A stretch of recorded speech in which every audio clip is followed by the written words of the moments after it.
Hi, and welcome to the Reiki from the Farm podcast, brought to you by me, Pam Allen-LeBlanc from Hidden Brook Farm. I am a scientist, a businesswoman, and a licensed Reiki master teacher with the International Center for Reiki Training. Each week in this podcast, you'll be entertained as you learn about a wide variety of relevant Reiki topics, helping you become a more knowledgeable and effective Reiki practitioner. We caution you, though, this podcast may also dramatically improve your life, and we are so happy that you're here.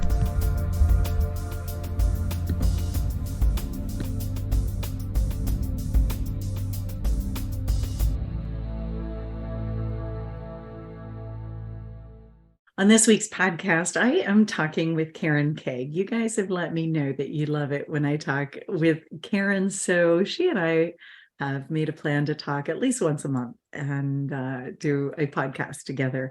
I love it when I talk to Karen too. And Karen, can I just tell you that every time I talk to you down in Ecuador, you just look happier and more glowy, like every single time. So you are living your best life, aren't you? I love it. I love it down here. Yeah. The energy is very good for me.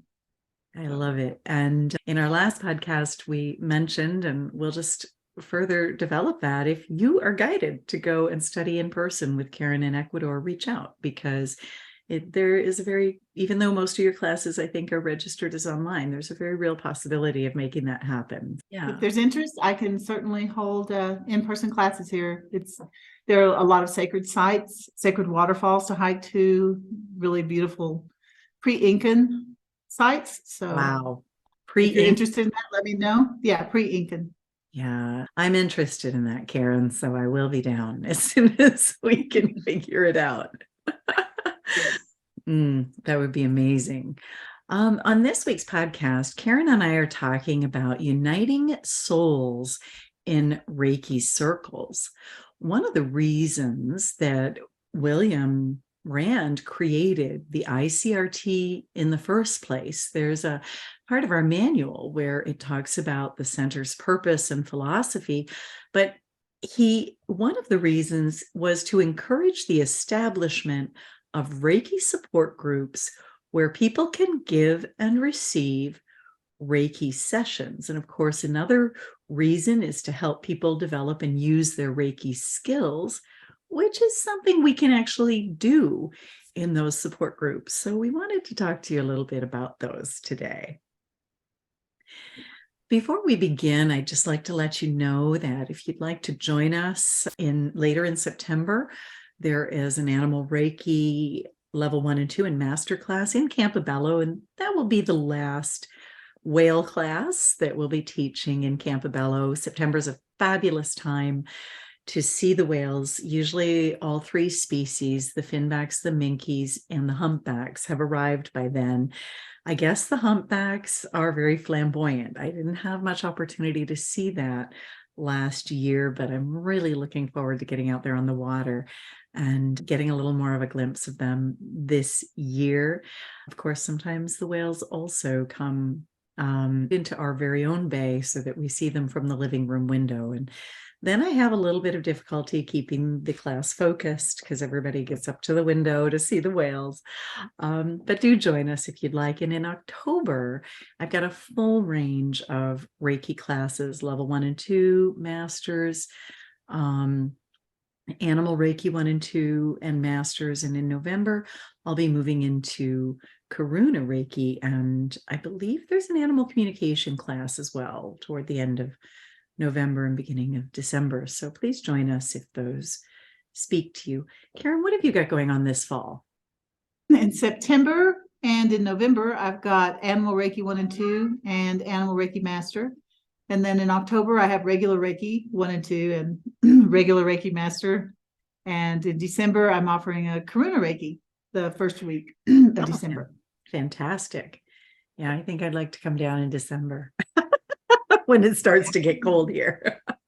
Yeah, because here on the equator, it's the same year round. It's a little rainier, like from October to March, but it's the same. You Must love that, because I know that you loved Arkansas, but you found it very hot, very warm, and Hot and humid, yeah. hot and So humid, and it's it's high and cooler. dry. High and dry. Yeah, it's we have all 4 seasons in one day. So the night temperature, it drops down to the 40s, high 40s, lower 50s, and then morning is like spring. It begins to warm up, and then when that Andean sun breaks through, it is hot on your skin. But the temperature's only in the 70s, but our UV index is like over 11. So Why people say, is "You look that? so radiant." I'm like, "Man, it's the Andean sun." You got to put your sunscreen on.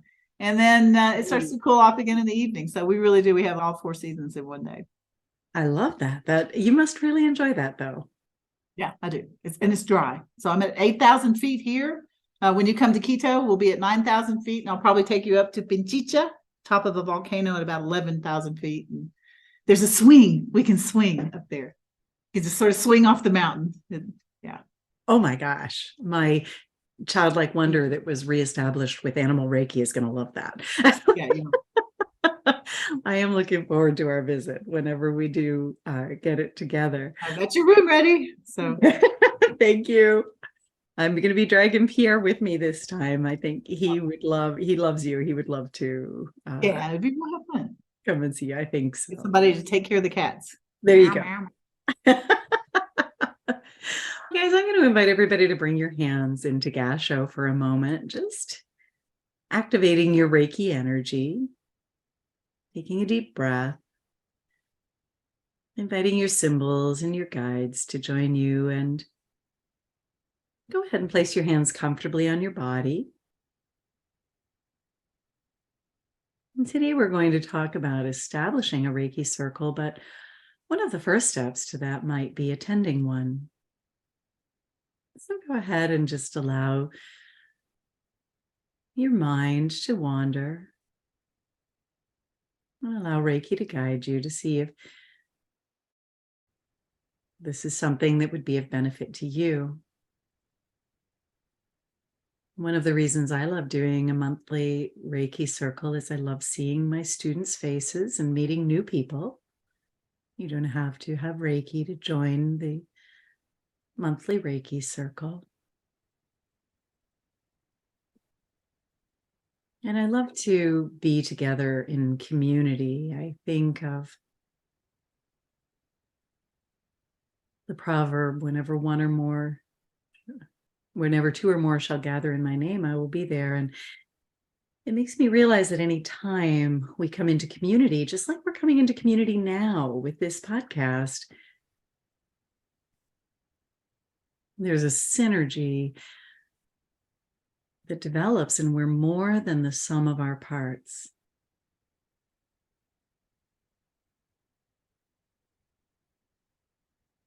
I invite you to open your heart to the unification consciousness that happens in community. And Karen and I want you to know that just for today, we are grateful that you are part of our community, unified in our purpose as light bringers to create wellness on the earth today. And that begins with each of us creating wellness within ourselves. Thank you for the light that you are and that you spread into the world. Namaste.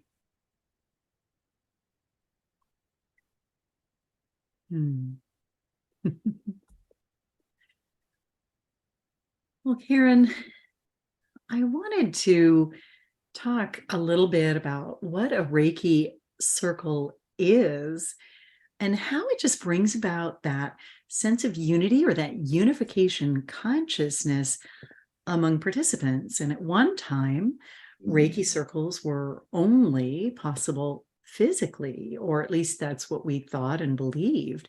And now, with the option for online Reiki circles, it really opens things up. So, in your opinion, what is a Reiki circle? And how does it create that unity?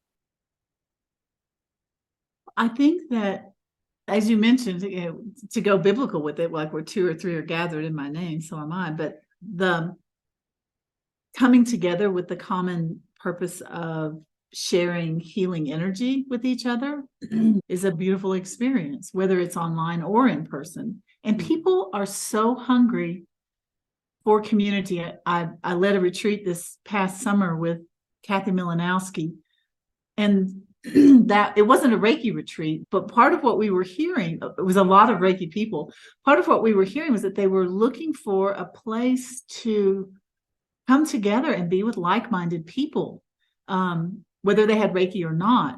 But when you come together to share Reiki, you don't feel so alone in the world. It can be a lonely path. I'm sure you've heard that from your students as well. Like I've had students say, nobody in my family knows I'm taking this class. Right. I don't have anybody to talk to about Reiki. I don't practice Reiki because I don't know anybody who really wants it. I'm afraid to ask people, would you like to try some Reiki? Or they really need that sacred space. They just need someone to hold sacred space where people can come together and share Reiki energy.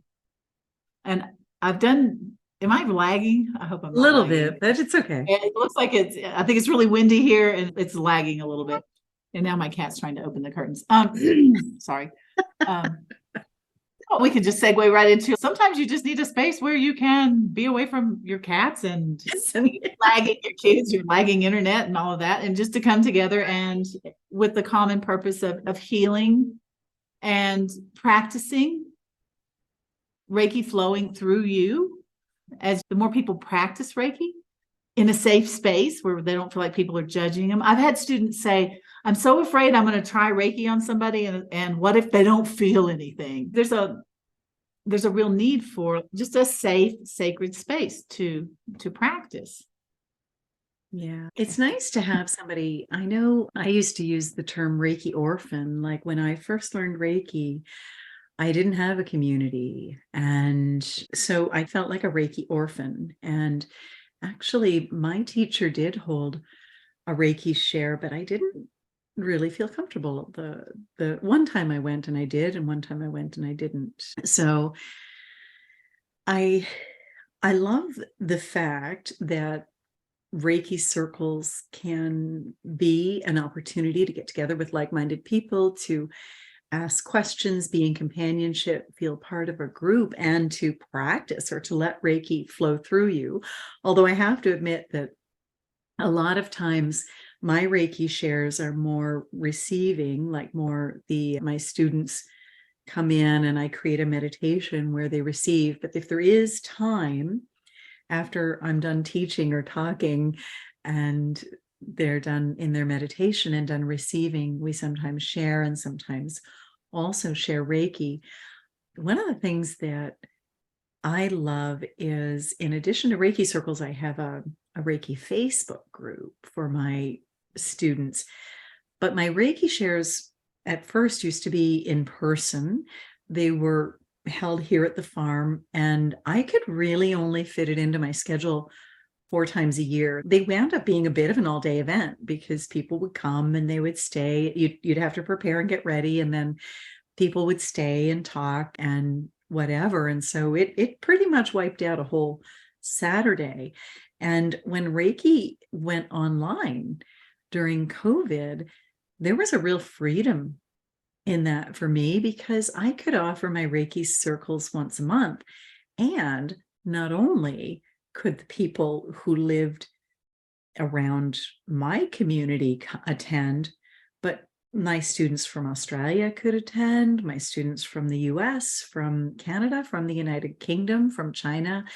And so from Brazil, I loved that you don't know who you're going to be in the Reiki circle with. And it's just, I think that when we get together like that, we raise each other's vibration.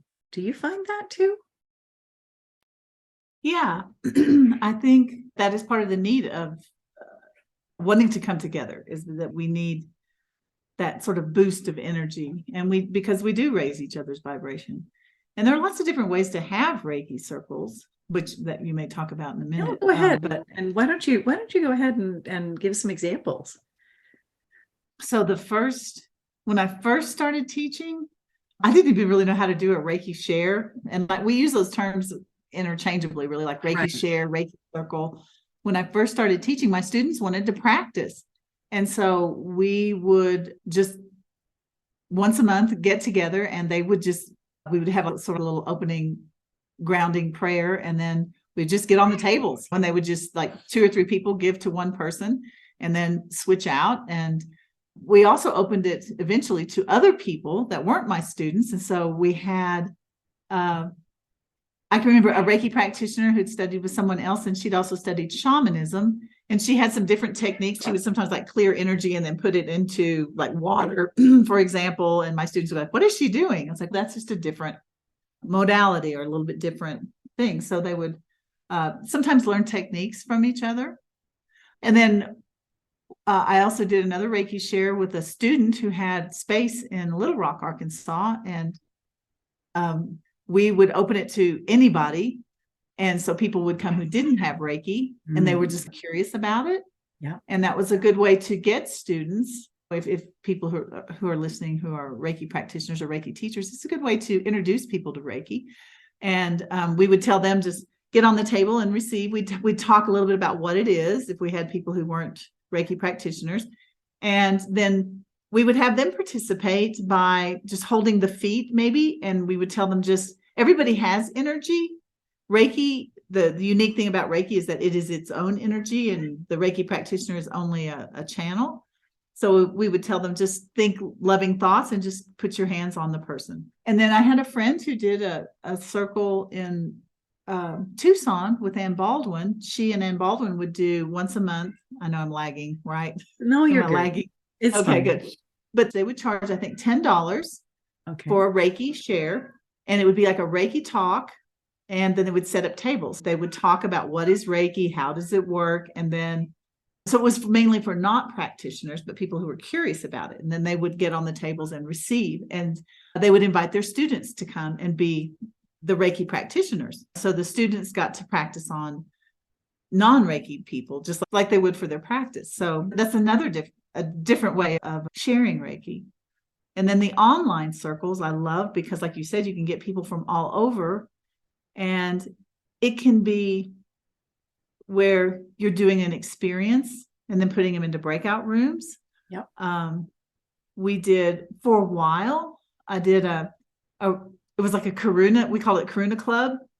And I did it with Andrea Kennedy and Kathy Milanowski and my student Duncan. It was his suggestion. He was in England, but he said, nobody practices Karuna. Nobody wants to chant. Everyone's embarrassed to chant. We need to practice. And so that's what we did. It was just for Karuna Reiki masters. And we would practice chanting and toning, because that's awkward. It's intimidating.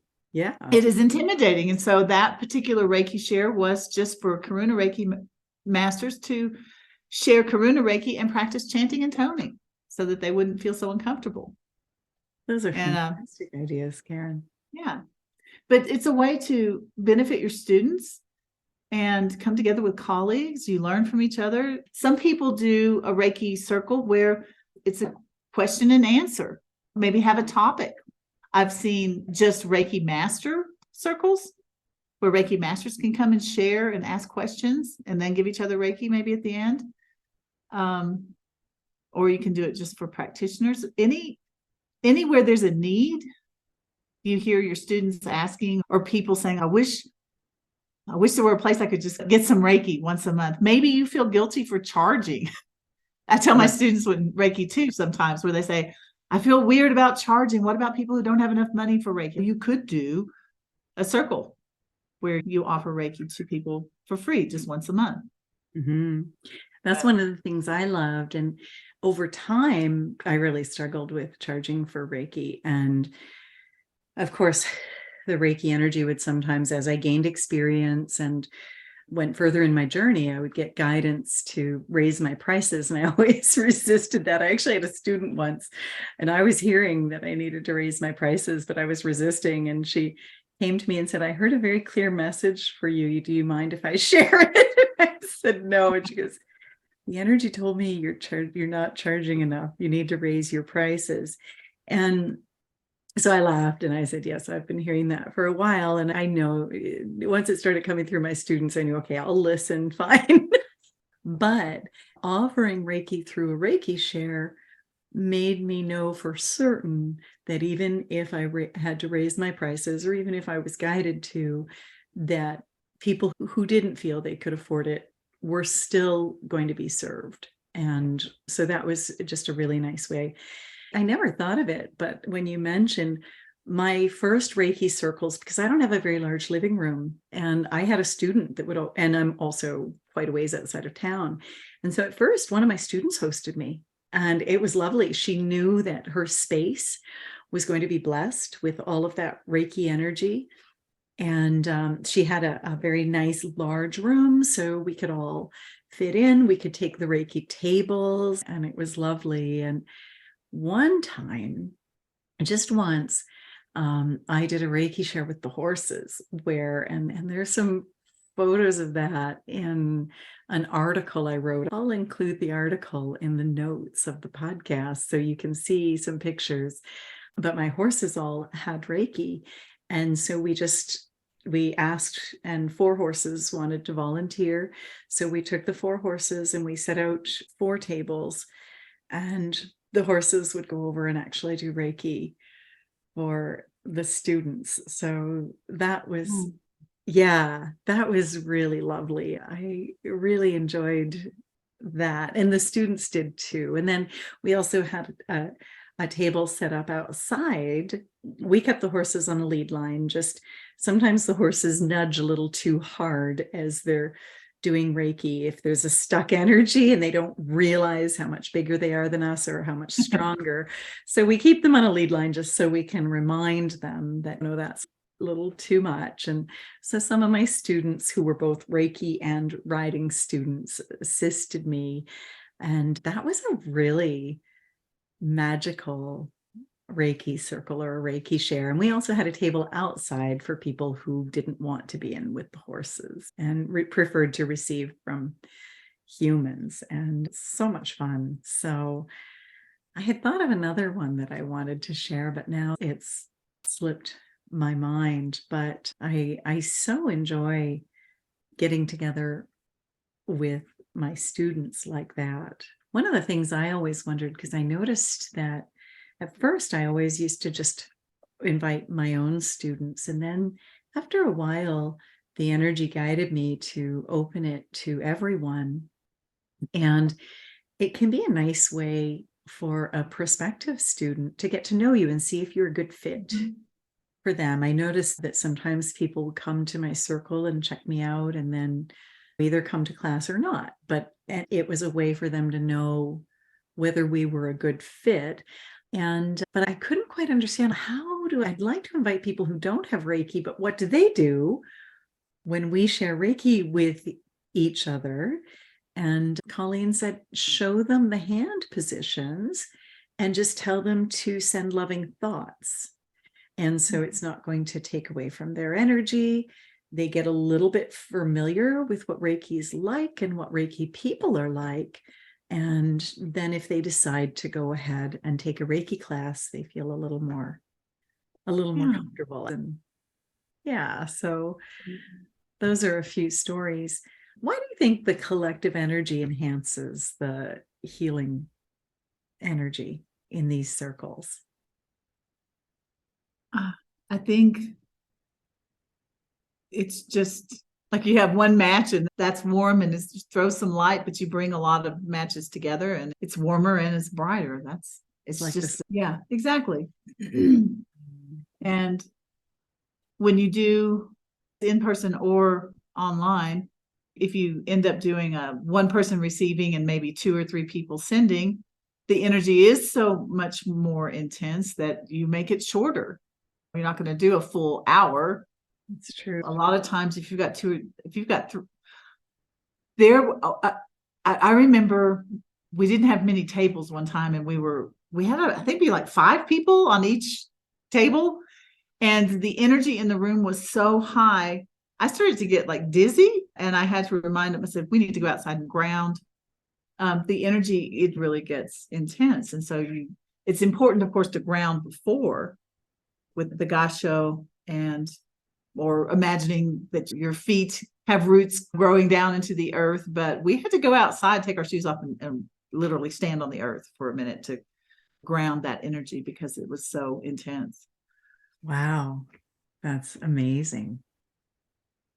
One time I'm remembering one time after when placements came along to take the place of attunements back when Holy Fire 3 in 2016, I remember hosting a Reiki share. And of course, then it was only my students, and everybody there had already received level 1 or level 1 and 2 or masters, but everybody had all received at least level 1.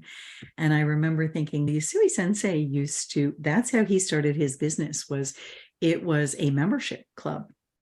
And if you were part of the membership club, you went to regular meetings, and at each meeting, you would receive a leiju or an attunement.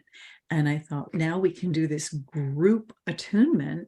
And I was brand new to it. I hadn't tried it yet. I hadn't taught a class with it. I thought, I'm going to try it with my students who've had the other style of attunement and see what they think. And so that was a lovely way to do that Reiki share. I haven't really had an opportunity to do anything like that since, but it was really fun. And the dog, this was hosted by my friend at her house, and her older dog, attended. And about partway through, he finished, got up, shook, and took off. Animals don't seem to take as long for attunements as humans. Oh, I haven't done an animal Reiki share. Have you done an animal Reiki share? I never have, but that would be fun, wouldn't it? Everybody show up with their animal. You could even do an online one. Yeah, it would have to be, online, I think would be the best. So the animals didn't, could get along. Sam said he would do it. I know he would. I think that's a great idea. And you know something, Karen, there's something that some people think that's only at the master level that you can host a Reiki share, but that's not true. You can host a Reiki share as a level 2 practitioner as well, where you just, maybe nobody else in the space has Reiki, but I've actually led a share before where everybody, while they were in the silence of a Reiki meditation, I went around and just did Reiki on everybody's feet for a little while. And then once I'd made my way all the way around the circle, I came back and joined the circle and then brought everybody back. And that was a nice way to do it. And then we went to the tables and shared. I always seem to wind up, I love doing healing experiences in my circles. And now that I'm just doing an hour and a half in my Reiki shares, there's not always time for us to share Reiki, but even if we just take 5 minutes and share to each other on the screen, it's powerful receiving from that many people. Yeah. Makes me think, Karen, that I want to share something that I did when I was also struggling with at the time that I increased my prices. I actually approached a yoga studio, and with Holy Fire Reiki at the master level, we have several healing experiences that we can do with groups of people. And so once a month, I would hold a Reiki meditation and share there, where it was more of a meditation, but there's something about getting together in community to receive Reiki that really is powerful for people, don't you find? I think so. We talked about intention in a previous podcast, but when people take the time to go to a space to receive healing, they have set an intention that they are ready to release something or they're ready to receive something. And by simply offering the sacred space for that to happen, that's important. And that's an important part, I think, of being a Reiki master too. Since I moved to Ecuador, I had an online circle I was doing with my friend Kathy Milanowski, and we haven't started it back up, but I feel like that's part of being a Reiki master is providing that space for people who want to set an intention to come and release or heal to do it. Yeah, I love that. What are some of the benefits to the people who participate? I think one, if it's a new Reiki practitioner, it gets them in the habit of using Reiki on others. Because of course we preach, and the most important is to do self Reiki every day, but to practice on other people. That's how you gain experience. Scanning. A lot of people don't have a lot of sensitivity in their hands when they first start for Biosen scanning, for example. And so if you regularly participate in a Reiki share, you get an opportunity to feel other people's energy. Just to practice scanning and to get validation. It feels a little different here. Oh, it's because I had a hip replacement. Oh, with different people. Yes, I know you're there. With different people. So that's one benefit, is just to gain experience. Yeah. And of course, if you're on the receiving end, it's great to get Reiki regularly. Many times as Reiki practitioners, we are giving Reiki all the time, and we give self Reiki, but it's nice to get from other people. It really is. I love being on the receiving end. And I remember sometimes I climb up on the table and my students tell me I'm a little intimidated to give Reiki to you. And I just said, don't be. I love Reiki anytime, anywhere, from anyone. So please don't be intimidated. You will not do this wrong, and I will really appreciate it. And so I don't know about you, but when I've done in-person shares, I help up on the table. If I do online shares, quite often, if I'm able, I'll join a breakout room and share Reiki with my students that way as well. If that's good. If I've stopped talking long enough that we can get to doing Reiki. Yeah, me too. But it's good to set that precedent. Show them that it's okay to receive. I love to receive. I'm moving into retreats, doing more retreats, and more I'm seeing that there's a need really for heal the healer sort of retreats, because we just don't take time for ourselves. It's for some reason, you can be a Reiki master and you forget about yourself. You do self Reiki, but there's something about us we just forget about ourselves, that it's okay to lie down on a table and let other people give to you. Yeah, I agree. And I agree with you, Karen. That's one of the things that with our horses, I have an energy lesson on Thursday nights. It's my favorite one. And I love all my lessons, but the energy lesson is the one and it's for energy practitioners of all different kinds to feed themselves, because I notice the same thing, that we often get so busy helping others that we do forget about ourselves. And so one of the things that's really important in a Reiki circle is just creating a safe, nurturing environment. What are some tips and strategies for fostering a sense of trust, openness, and connection within the circle? What are some of the things that you've done? One thing, I think it's important because many times you have different levels. And you mentioned this a minute ago. It's okay if you only have level 2. Many times I'll say, if you are just level 1, Mrs. Takata worked in Hayashi's clinic with just level 1. Yeah. All Reiki is good Reiki, and not to be intimidated. And also, especially during online shares where I may be putting people into breakout rooms, I'll have to remind them to sometimes just stick to, because we do have a lot of different modalities, and sometimes people get messages while they're doing Reiki because they have medium abilities. And so many times I will remind them that this is Reiki, just stick to Reiki, because if you are, say, like a level 1 or 2 practitioner and you're in there with someone who has medium capabilities and they give you a session and then they start giving you all this stuff, and then it can have the effect of, gosh, I can't do that, and I must not be a very good Reiki practitioner. And so I frequently will say, just stick to Reiki, to do what you do. And just a reminder that it's not to get out of their head, get out of the way, and just let the Reiki flow. They can't do it wrong. And nobody's better than anybody else. Yeah, that's So, important. I remember one of the most powerful sessions I ever received was at a Reiki share from one of my level 1 students. And I was just like, wow, what's she going to be like when she goes to the master level? yeah. Strong at level 1, and it was, and she felt it strongly as well. And a lot of it really, I enjoy receiving from somebody at level 1 just as much as master level and beyond. But it's a good advice to remind people just to stay in the lane of Reiki, at least for the purpose of the share, because sometimes people might offer another modality or other abilities, and the person receiving may not want to hurt their feelings, but maybe it came for Reiki and maybe didn't want that. So, and sometimes with the messages, sometimes they're personal. mhm. And maybe they don't want you to share that with everybody.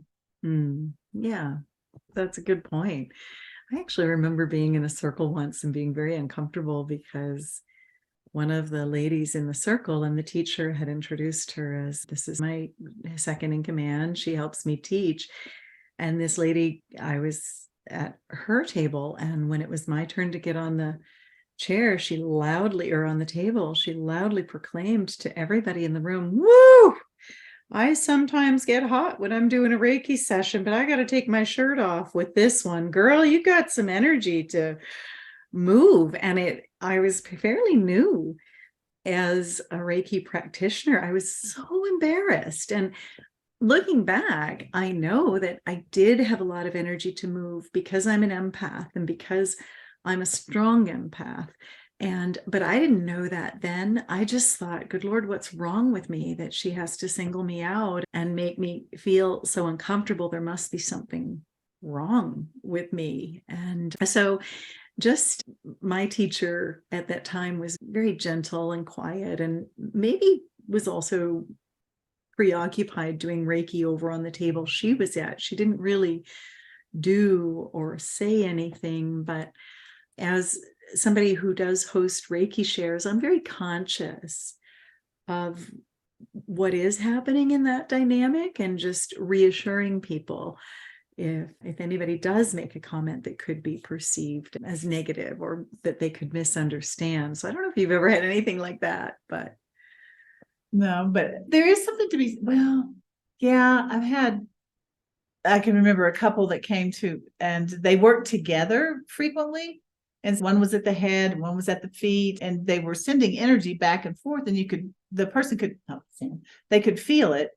But there is something to be said for not participating in the share and just standing back and watching and commenting, especially if your students are present, because you can say, now that is not traditional Reiki practice in our lineage, or just a guide and comment and corral comments sometimes.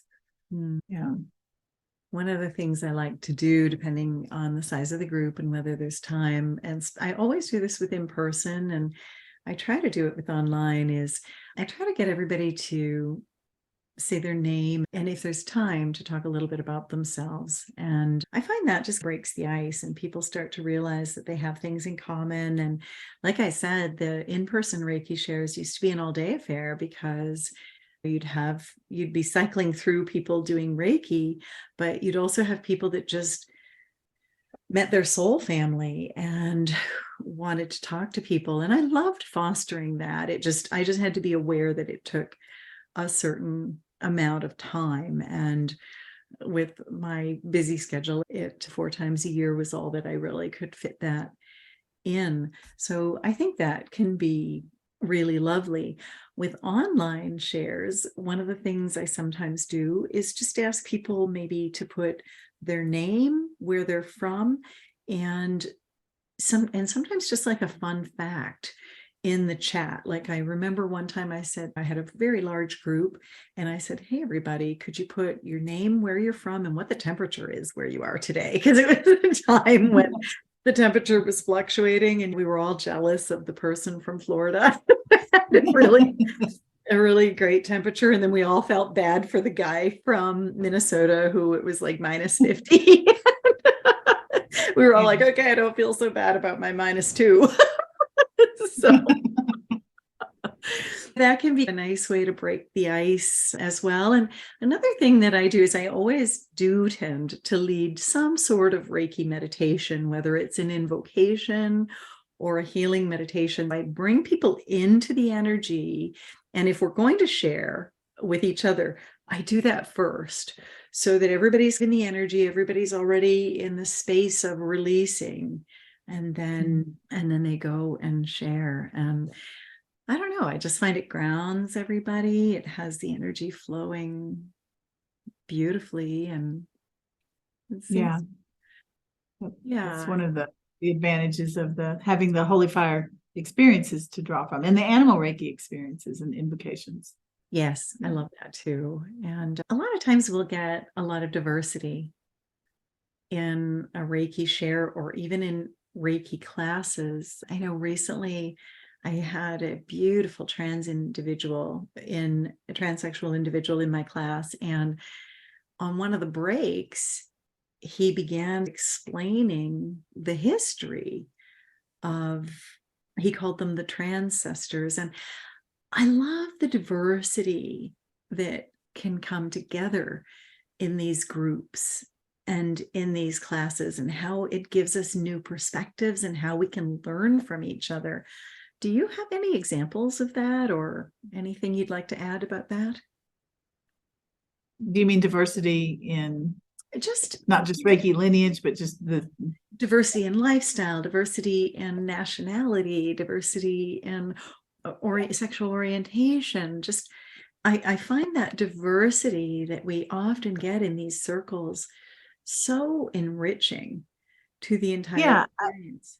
Of course, most of mine were held in Arkansas, where it's not the most diverse area in the country, that's for sure. But I did, once I moved to Northwest Arkansas, it is more diverse because that's the Walmart headquarters. So I had people of different ethnicities. We had some Indian people who had learned Reiki elsewhere. They were not holy fire. So that was beautiful. We had some African Americans, some white, some Christians, some Buddhists, some Hindu. We had a large Sikh population.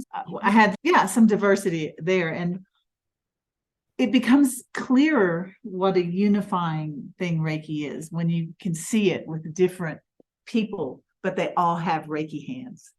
And it shows you what's possible.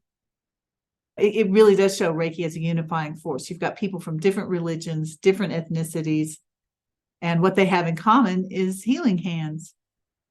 And even if the frequencies are different, even if they're some holy fire, some Usui, Tibetan, some Jikiden, all these different kinds of Reiki, but it was beautiful.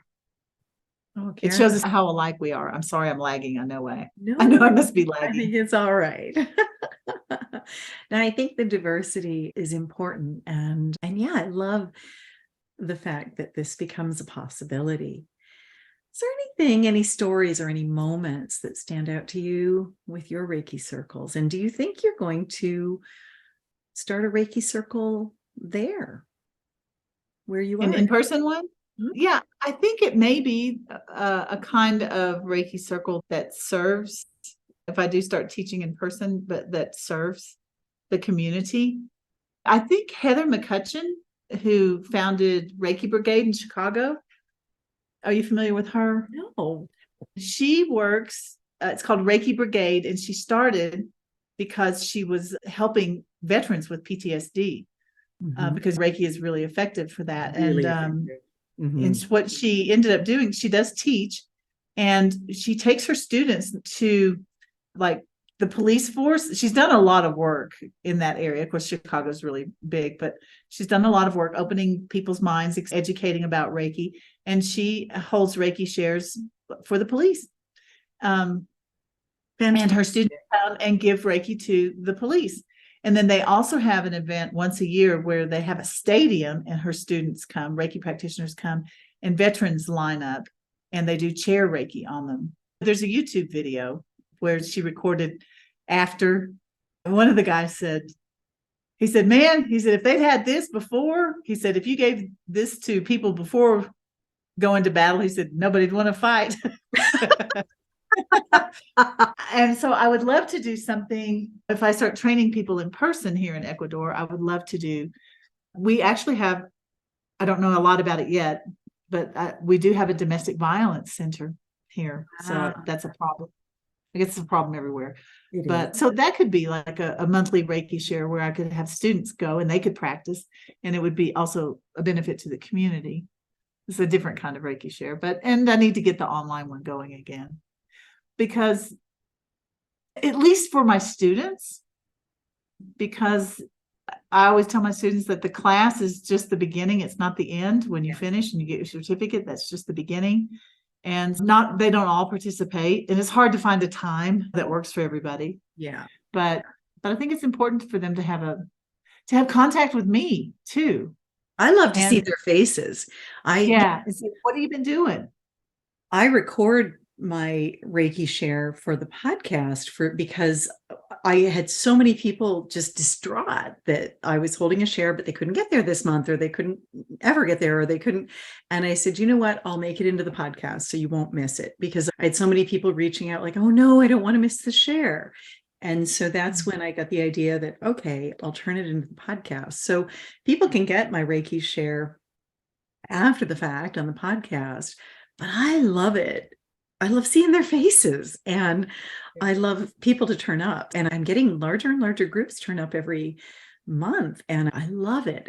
The group cannot get too large as far as I'm concerned, and I know I have a Reiki share tonight actually, and it's a shorter one where it's what I have planned, because I do want us to have an opportunity to go into breakout rooms and get to know each other a little bit and offer. Yeah, because that connection that they make with each other, like you said, I think earlier, that sometimes they meet their soul family. Yeah. I agree. I love that, Karen. Anything? It was a Reiki. Oh, sorry. Go ahead. We should check with Heather McCutcheon if she would mind if we shared some of her contact information, since we mentioned her. Oh, maybe. Yeah. She probably wouldn't mind. Yeah, we should ask her. If you know her, maybe you could reach out. Yeah, okay. But I love what she's doing. I think that's a good way to I do too. It's fantastic. Reiki, to educate and to help people. Yeah. I was just going to mention that it was a Reiki share, my own Reiki share, where I experienced holy fire energy. And the reason because I don't know if I've said it in one of your podcasts, but I was really resistant to taking holy fire. Really? I was happy as a lamb with my Usui Tibetan. Yeah. I was like, I don't need holy fire. What's up with that? I wasn't a licensed teacher yet. And I thought, I love my Usui Tibetan. I'm fine. But someone came to my Reiki share who had gone to, this was in Little Rock, who had gone to Sedona and taken the holy fire. And I think I was aware that he had taken holy fire or whatever. But anyway, it was my turn on the table. I was lying on the table because I jumped up there and closed my eyes, and I wasn't aware, but I thought, what is that down there by my right foot? What is that? I could feel something different. And when I opened my eyes, it was that stupid man with his stupid holy fire. I thought, it is different. I feel it. So that's what prompted me to take holy fire, was actually a Reiki share. I think that's interesting. You can get exposed to different techniques, different frequencies, and yeah. I love that. I also noticed that whenever you do a Reiki share and there are animals around, they can't get enough of it. They're usually right in the middle of the mix. Does anything stand out to you about your Reiki shares? Anything that was really special?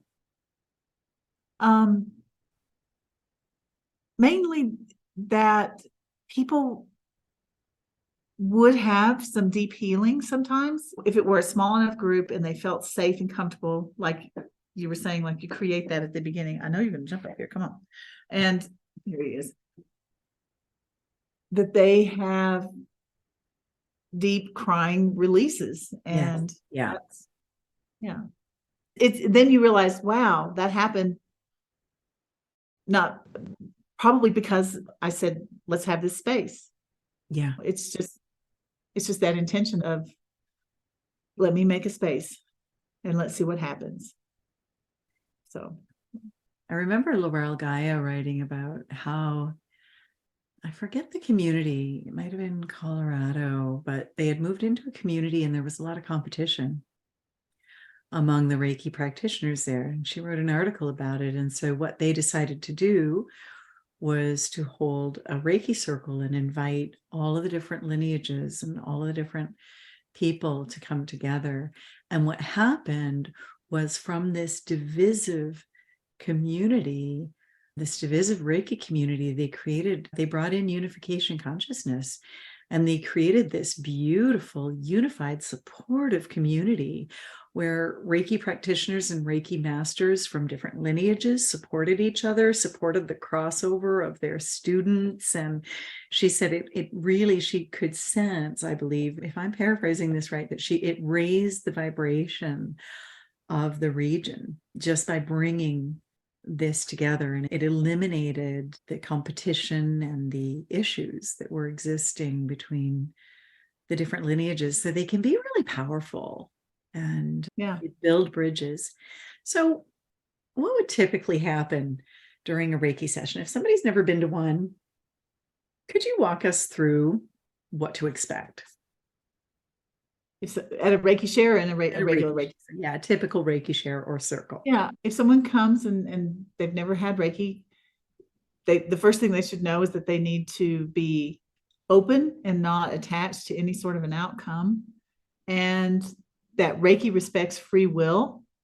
If they're worried about anything weird happening, like I'm here with a bunch of these weirdos, I don't know what they're doing. Reiki respects free will. It's not going to do anything it's not going to release anything they're not ready to release. It's not going to do anything that they don't want. And they are in a safe space. And when they get on the table, they could expect people possibly moving their hands over them, scanning their energy field. They'll be fully dressed. They'll be fully dressed. They don't take their clothes off. They are in control of the session. If they feel uncomfortable at any point, they say, stop, I feel uncomfortable with whatever you're doing. I can imagine if you had a Karuna master who starts to chant over them, that might make them feel weird. So that kind of comes back to whoever's hosting. We need to set those boundaries and let people, if you have people who are new to Reiki, you need to let them know. Sometimes people chant sacred sounds, but they are in control. If anything feels weird, you just say, I feel weird, stop. Or, okay, that's enough. But people are going to be scanning your energy field, just feeling what they feel. Sometimes they might feel where the energy feels denser, and that maybe where they focus their attention. They may feel warmth. They may feel tingling. They may fall asleep. Many people, even if they're just getting a 15-minute session, 5 minutes in, they're that little Reiki snore, but that's completely normal. They shouldn't worry about the Reiki snore. It's different from a regular snore. With a regular snore, you're not aware that you're doing it. With a Reiki snore, you're aware, you're just too relaxed to care. Exactly. They happen all the time, drooling. I'm making noises. Yeah. And you don't have to worry about it. That's completely normal. Nobody is judging you. It's a very intimate experience. It's sacred work to most people who are doing Reiki. You're in their energy field. That's more intimate than sex. It is. You're feeling something like, oh man, your heart feels really blocked. That's really personal stuff. Yeah. And they may not say that out loud, but they know that. They feel that. And some people are worried that you'll know all their secrets, but it's not really like that. It's more of a feeling, a denser energy that needs to release. You don't know what it is. You don't know all the details. You just think, oh, there's a denser. We don't want to know. Because we're not doing anything. We're just like, oh, I need to hold my hands here. Yeah. Because I feel a dense energy there, and you allow the Reiki to flow and the dense energy releases. So it's not that, I don't know, sometimes people worry that I'm going to know everything about them. And we don't. And it's really common to cry. It's very common to cry. I've had people say, I don't know why I'm crying. That's just old emotion. It's just releasing. That's completely normal. Just let it out. Yeah. Take some breaths. If you're hosting a Reiki share, load up on Kleenex and load up on toilet paper, because those are the two biggest forms of releases. It's digestive, renal, and tears. Those are. There you go. Yeah. And you could tell people that as well before they get on the table, or even before they leave. Remind them, like, you may experience some congestion, like runny nose or runny other stuff, because you're releasing toxins. Drink lots of water. Yeah. And that mainly it's just really relaxing. Yeah. And I'll so, explain with an online Reiki share. Your teacher might put you in a group with one or two or more other people, and you might have the members of the group work on one person for a short time and then switch so that everybody gets an opportunity to receive Reiki. I love the online shares, Karen, because a lot of people aren't necessarily confident about their ability to spread Reiki at a distance. yeah. And that really breaks down that barrier when you realize, wait, they noticed, they could feel me working on them there, or I was working there and they told me, yes, that's where I had a problem. Like I find it really helps boost people's confidence, especially when they're new to Reiki. Right. Because where else are they going to get it? I always tell my students, your circle of friends will get smaller and smaller as you go, hey, you want some Reiki? They're like, no. No, I don't. Seriously, I mean, you need a new circle of friends. You know, he's on this path with you. It's not that you're going to lose your old friends, but they have, it's possible that they have no interest in the, Sam, don't eat my earring. Sam's pulling at your earrings. Yeah, you're not paying attention to me, woman. Now you made me lose my train of thought. Oh, they saying about the circle of friends and people who are discovering on the same path of discovery. Wow, isn't this amazing? You could feel that. You know? Yeah. And also somebody that you're not trying to say, of course I'm a Reiki practitioner and I'm doing this and that, to have that space to explore. I felt that. Wasn't that weird? That exploratory space. Yeah, I agree. It's a safe place to experiment and get to know what happens. And some Reiki shares are, my Reiki shares often me leading a meditation, and then sometimes people sharing afterwards what they experienced. And so there can be that. What if somebody's not sure about joining a Reiki circle? How would you address their concerns or reservations? You can always leave. No, seriously. I would say like it's a supportive environment. And if someone I've never had anybody not be supportive. I think the worst that you might get is someone who's, I guess from time to time over the years, I've had someone who they're maybe overly confident in their abilities to do Reiki, and they want to tell people how to do their Reiki. Yeah, it's usually the people with the least experience. Yeah, exactly. I'll tell them like that's probably the worst you're going to run into, and if so, just take everything with a grain of salt. You are always in control. That's the main thing. You can always leave. You can say no. That doesn't resonate with me. Thank you. And that's the main thing. It's not a cult. It's not anything. Well, I don't know. Maybe I'm weird in some ways, but not that weird. No weirder than any other Reiki practitioner. Like anything that makes you feel uncomfortable, you are under no obligation whatsoever to participate in. So I remember one Reiki share that I participated in, and my friend Tanis I could feel her working over my third eye. And that was before I was comfortable with my intuition. I had firmly closed my third eye when I was 12 years old. And there I was in my 40s, but I wasn't ready to open it yet. And afterwards, she worked, and I could feel the heat. And I was just smiling to myself because I was like, no, I closed those curtains. You're not going to open them. And when afterward, she took me aside, and she's just the sweetest lady. And she said, Pam, I was working on your third eye. And boy, I don't get it because it's wide open, but there's some kind of a block there. And as hard as I tried, I couldn't release it for you. And I started laughing. I said, Tanis, I put the block there. You couldn't release it because I didn't want it to release. And yet, that very weekend, that was a Thursday night, Friday, I was in a transformative horse clinic. And the first thing, and in the horse clinic, I just wanted to learn to be a better horsewoman. I wasn't interested in opening intuition or anything like that. And I just was saying, how do I become a better horsewoman? I was a horse trainer. but I wanted to be better. I had Honey, one of my horses that I couldn't get through to, and I wanted to try to help her.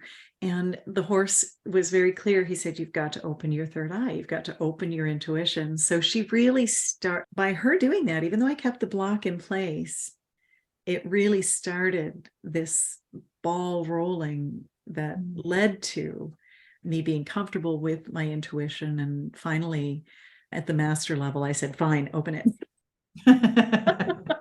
And I've never looked back. Honestly, it's been so much more comfortable. As frightened as I was to open to my intuition, and my intuition was very strong, so it was sometimes overwhelming. But with Reiki balanced it so that it was no longer overwhelming, so that I only saw what I wanted to see and nothing that I didn't. And it really began this really huge transformation for me. I'll forever be grateful to Tanis for that. So At a Reiki share.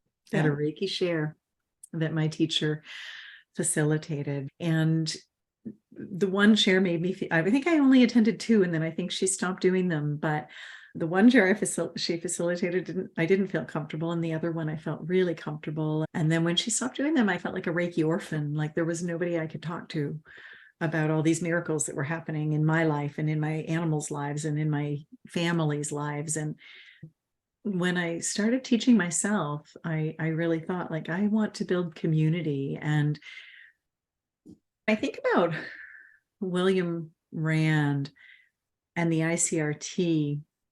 And one day, Colleen and I were talking about the unification consciousness that exists within Holy Fire Reiki and that exists within Reiki, other lineages Reiki, as well as Reiki as a whole.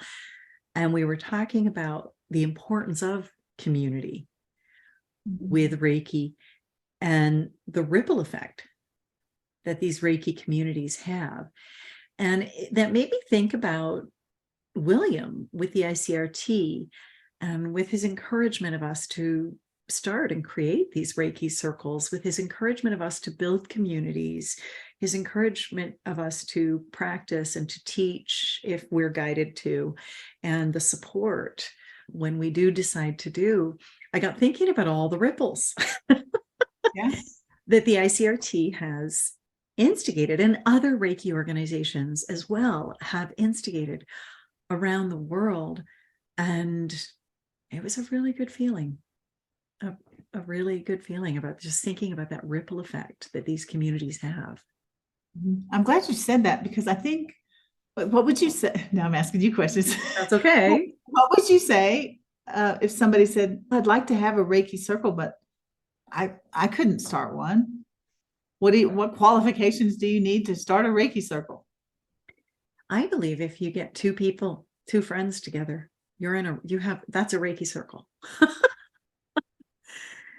Don't have to be a licensed teacher, don't have to be a Reiki master, don't have to. It's daunting though. How do you advertise it? I've had people ask me that. How do you get a Reiki circle started? How do you do that? Yeah. One thing, I like to plan ahead. So I actually sit down with my calendar every year. And to be honest, my 2023 and 2024 Reiki circles and shares are already on the books. And so when people sign up, I actually have them sign up just through MailChimp for my circle. And it's different from signing up for my newsletter. And because not everybody on my newsletter necessarily wants to attend the Reiki share. But once they sign up every month, I send them a Zoom link and an invitation, and I let them know what the share is going to be about, because I'm usually leading something. And if they're interested, they attend, and if they're not, they don't. And so online circles can be really easy to facilitate. Somebody just getting started might just take somebody that they resonated with in class and say, hey, do you want to get together once a month and share Reiki with each other? And it might be a way to help you continue to learn and grow. I've had lots of students that have done that, maybe stayed in touch with 1 or 2 or 3 other students from the class that they really resonated with. And then they continue to share Reiki, share ideas. Some of my students, some of those connections have really led to a tremendous amount of support for each other. And I had people cross continents connecting that way and having to work with time differences. And things like that. But you can create a Facebook event. Mhm. I'm going to have a Reiki circle. It could be something organized, like what you said. It occurs to me that if you teach animal Reiki, maybe you want to take your students, maybe you have 5 or 6 students who would like to go with you to a shelter and do Reiki together for the animals. You're still in community. There's so many ways that it could be approached. You could invite 3 or 4 friends over for a Reiki talk, and then you give them Reiki, or you could invite another friend who has Reiki, and the 2 of you do Reiki on a few friends. There's so many ways. You could approach a yoga studio and do a bigger, like what I did there. What are some ideas you have, Karen? No, I think that's my students. I have trouble getting them to. So they say, "Oh, I can't come to your share at that time." I'm like, "Why don't you do a share?" I have a Facebook group. Just you have permission. Go out there and make a time when you are available, and ask if there's anybody else who would like to get together with you. I think that they have this feeling like, "No, I need you, Karen, to lead it." I had a student who, when I could only do 4 sessions a year because of my busy life, and I used to teach horseback riding and my horsemanship clinics and classes almost every weekend, and so it was hard to facilitate a Reiki share more than 4 times a year. And I had one student in particular who was like, "You need to do it once a month. I want to come once a month." And I said, "Look, I just don't have the time, but why don't you do one? I'll try to come. If I'm free, I'll come. Then I don't have to clean my house. I don't have to get all the beverages ready, and I don't have to make snacks." And I never did. But gosh, if you're listening today, maybe this is a call out for you to think about, how could I create a circle of my own? And we're going to go into a meditation to maybe work with Reiki and maybe help you see how you might create a Reiki circle and how you might want to proceed. We'll go in and get Reiki to guide us in that. Yeah. Anything Don't be afraid. Just do it. Just do it. Be the change you want to see in the world. You want a Reiki circle? Yep. If you build it, they will come. They will come. And There's even if they don't come, you've got the night off. Do self Reiki. Yeah. But yeah. Anything else, Karen, on this topic? I love talking about this with you today. I'm with you. I encourage, if you're thinking about it, do it. We're going to walk through how it might work best for you. Yeah. And I was going to say, I used Meetup, by the way, when I was. Meetup. Or for the West Coast. I find on the East Coast, we use Eventbrite. And Eventbrite. I like Eventbrite is free. It's free. So yeah, that reaches one thing. The thing about Meetup, I was just going to caveat about it, is that people will sign up. Yes, I'm going to come. And then once you reach so many people in your Meetup, then they start charging you. So I think Eventbrite may be a better idea. And just Facebook events. Facebook. You can create a Facebook event as well and invite people. You could create an Instagram post as well. And just so that you don't get overwhelmed or have a whole bunch of people show up and don't come, you could charge for it. A really great idea, Karen. I just thought of this. You could charge for your Reiki share and then give people a coupon of that same value off of your Reiki class or a Reiki session. That's a great idea. And that might build your business. But sometimes, just depending on where you are and depending on if you're advertising to people or a community that you know or not, you might want to charge just to get that commitment. So that if people say they're going to come and you only have a limited number of spots, they actually come. Because sometimes when you offer something for free, people have great intentions, but they don't necessarily follow through. Yeah, if it's they pay $10, they're going to show up. Yeah, I think if it's non-Reiki people that you're offering the share to, I think it's good to charge the nominal fee. Yeah. Also because they will receive the healing better. Because they'll receive more. Yeah. By investing in it. Agreed. Yeah. Yeah. These are some great ideas.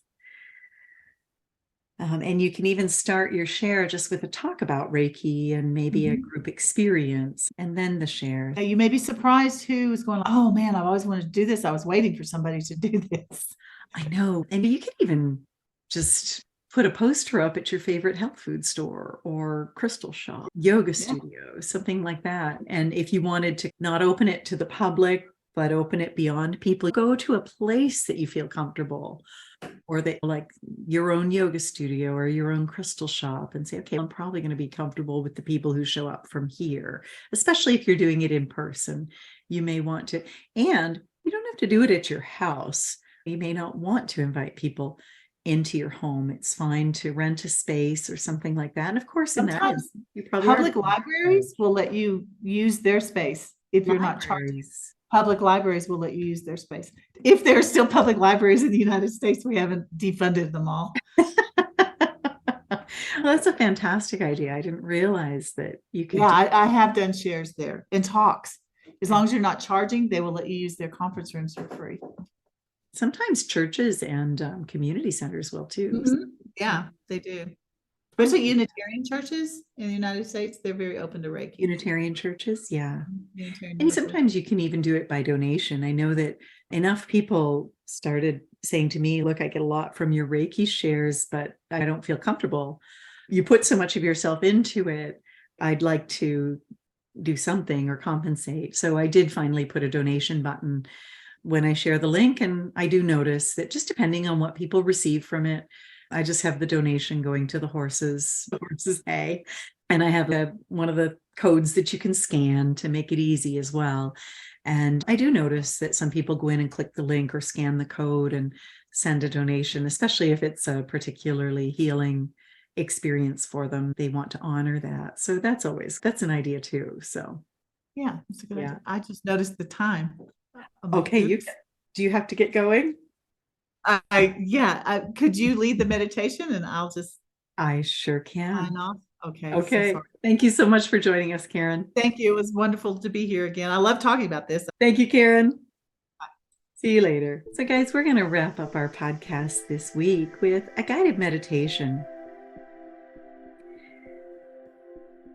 Go ahead and close your eyes as we embark together on a journey to unite our souls through the powerful energy of Reiki Circles. Find a quiet space where you can sit or lie down and make yourself completely comfortable. Closing your eyes, bringing your focus to your breath, inhaling and then exhaling with gentleness. Bringing your hands into Gasho, activating your Reiki energy, and then placing them comfortably on your body, wherever you feel guided. Go ahead and visualize a beautiful light emanating from your heart center.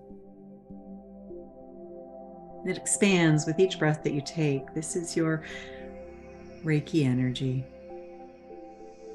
It's a radiant source of healing, unification consciousness, and peace.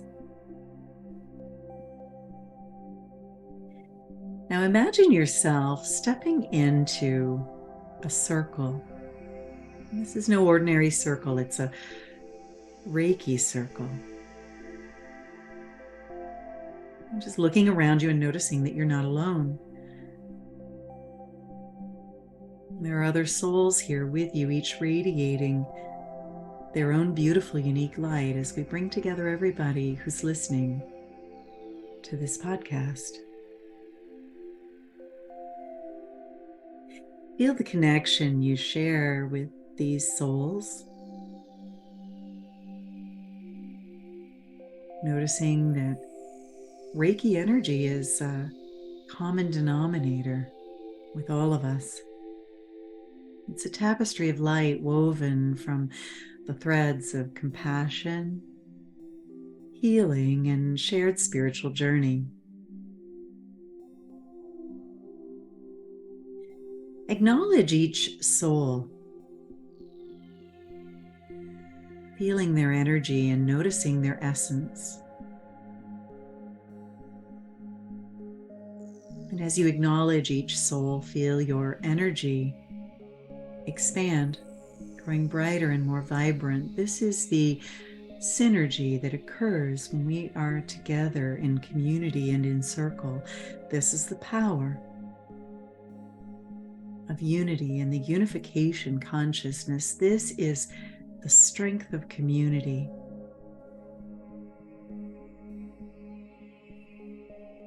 Now let's focus on sending healing energy throughout the circle. With each breath, just imagine the Reiki energy within you as a luminous wave of love and healing rippling across the surface and touching each soul, intertwining your energies. Just notice how the strength of this energy amplifies as it is passed from one soul to the next, strengthening the bonds of unity and healing.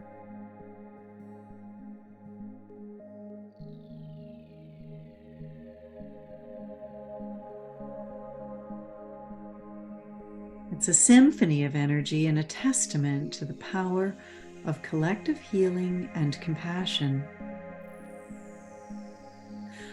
Hold this vision of the Reiki circle in your heart. This is a testament to the incredible power of shared energy, shared intention, and shared love.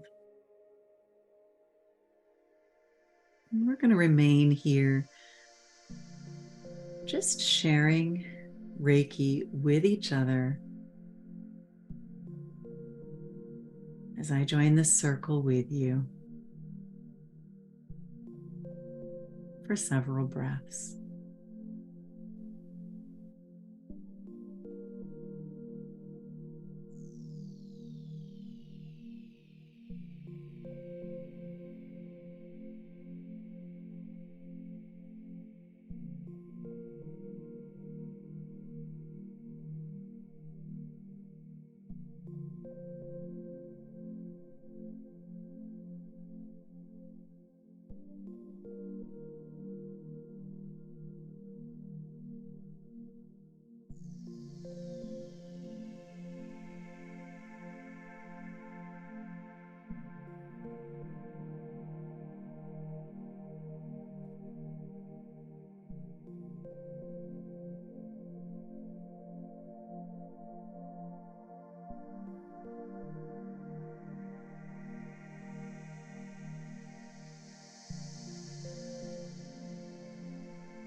And if you feel that you would like to facilitate this experience of expanding and enhancing energies with others, of growing in confidence and in strength and in vibration, we invite the energy to just begin a flow of ideas, thoughts, pictures, feelings throughout your mind, your body, and your energy.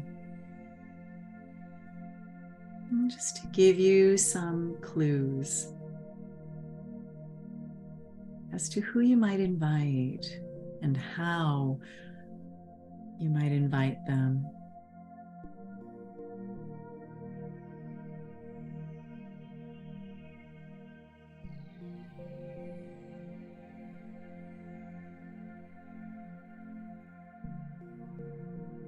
To give you some clues of how you might hold your Reiki circles in person, online, from your home, from another space.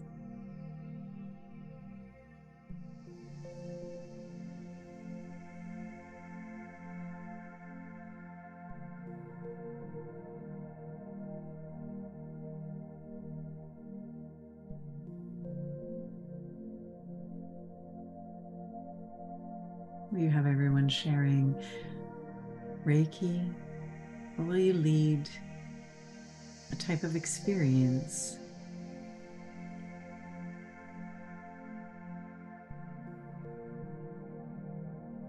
Will you invite people who also practice Reiki or people who are new to it?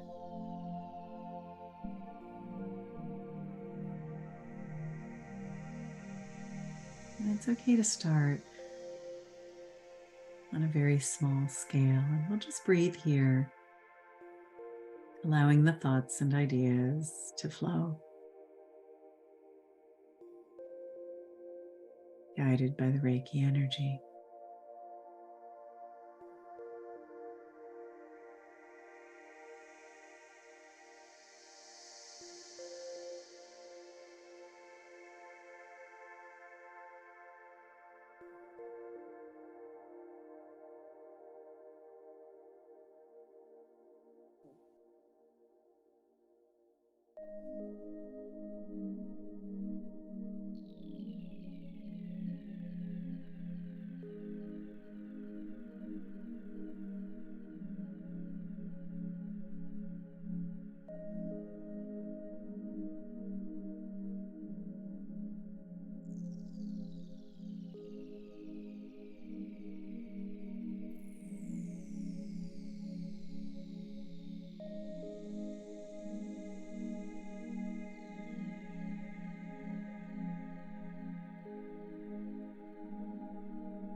When you feel ready, gently bring yourself back, carrying the image of your own Reiki circle in your heart, this symbol of unity, healing, and shared spiritual growth. As you open your eyes, remember this shared experience. This is the beauty of Reiki circles. We come into them as individuals, but we leave as part of something greater, a collective energy that vibrates with love, unity, and healing. Thank you for joining Karen and I on this journey today. We hope this experience inspires you to seek unity and connection in your Reiki practice and in your everyday life. Thank you for being you. Namaste.